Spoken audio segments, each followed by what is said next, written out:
Around 2 months ago, the government unveiled its Renters Reform White Paper, in which it detailed proposals to give the sector its greatest shake-up in 30 years, or at least that's what we were told. Now, I recorded a video back then which went into a lot of detail about each separate proposal, explaining how it may affect landlords. And if you haven't seen that and you need a basic grounding on the Renters Reform White Paper, please go back and watch that. I'll post a link to that in the description beneath this video. But since then, we've learned a little bit more detail about how these reforms may be implemented. So I wanted to do a follow-up and go into a little more detail. So first of all, we've learned about implementation. And we know that landlords are going to be given at least 6 months' notice of any of these reforms being implemented. So don't worry, they're not going to come in overnight. So when we're given that 6 month notice period, we know that any new tenancy set up at the end of that 6 month period will fall under these reforms. As far as ongoing tenancies are concerned, we'll be given 12 months warning that they will fall under these reforms. And I think that one of the things that this affects most is the idea of all tenancies being periodic.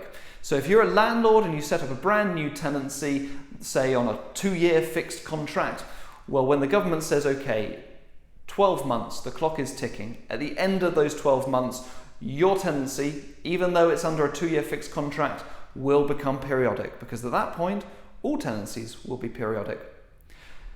One of the key areas that landlords are most concerned about is what will happen when Section 21 is scrapped. Now, we know that Section 8 is going to be reformed, and that the grounds under Section 28 for regaining possession of your property are going to be reinforced. And one of the ones that's already been scrutinised is what happens if a landlord wants to move back into the property themselves. We now know that if a landlord or a member of their family wishes to move into the property and use it for their own purposes, they're going to be able to do that. And they're going to be able to serve their tenant with 2 months' notice, but not within the first 6 months of the tenancy. So that really shadows the current Section 21 arrangements.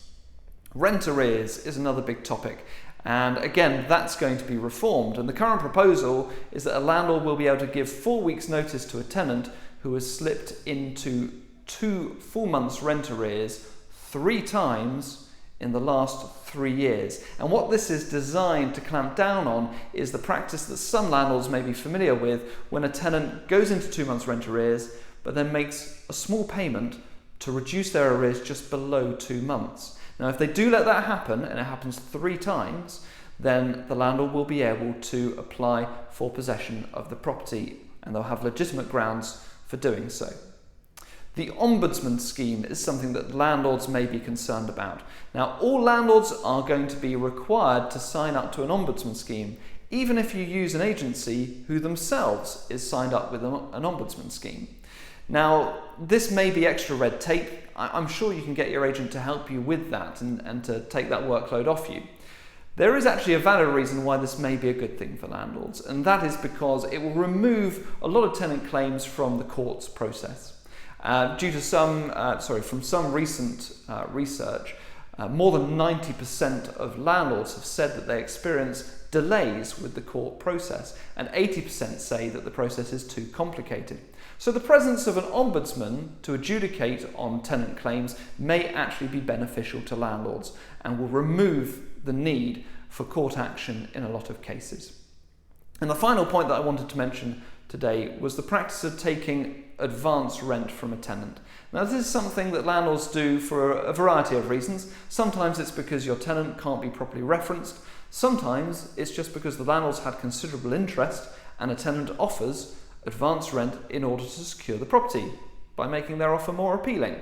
Well, the amount of rent that a landlord is allowed to take in advance is going to be capped. I don't know at what point it's going to be capped, but there will be a limit to the amount of rent that a landlord can take in advance. The reason, of course, is that all tenancies will be periodic, so there is no full term of rent for a landlord to take. Unlike today, when it's a 12-month contract, so we'll take 12 months rent in advance, please, you won't be able to say that because all tenancies are indefinite from the moment they start up until notice is served. So advance rent, it's not going to be a thing of the past, but it's going to be scrutinised more closely. And of course, if you take an advance rent and your tenancy ends before the advanced payment has expired or run its course, then the landlord will have to return any overpayment to the tenant. So that's the latest on those reform proposals. It's not coming in tomorrow. I'm sure there's a long road ahead of us before we all know what's going on, but I'll certainly keep you informed along the way.